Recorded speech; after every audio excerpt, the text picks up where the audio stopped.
Unahin ko muna yung tanong, yung mga kinasal ni Alice Go. Yes, sir. Nung siya ay, I will just refer you direct to the Family Code, Chapter 3, Article 35, number 2.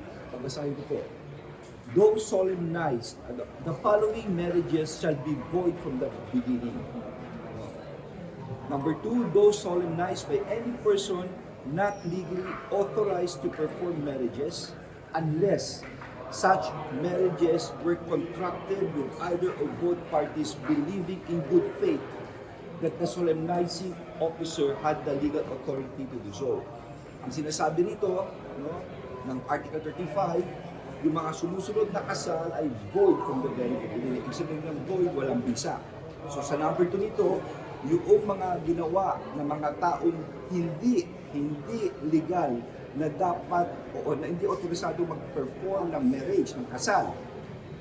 Ngunit, kung ito yung mga kasal na ito ay nangyari na kung isa o pareho ay naniniwala in good faith, na ang nakakasal sa kanila ay may otoridad na magkasal. So, kung ikaw ay good faith, naniniwala ka na si Alice Goo ay talagang may otoridad na magkasal.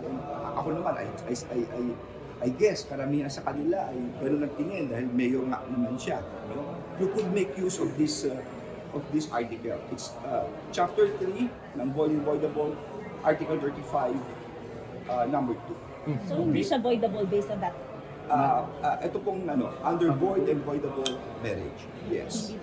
Lumalabas na ganito po na kasi may good faith May good faith na naniwala ka na isa.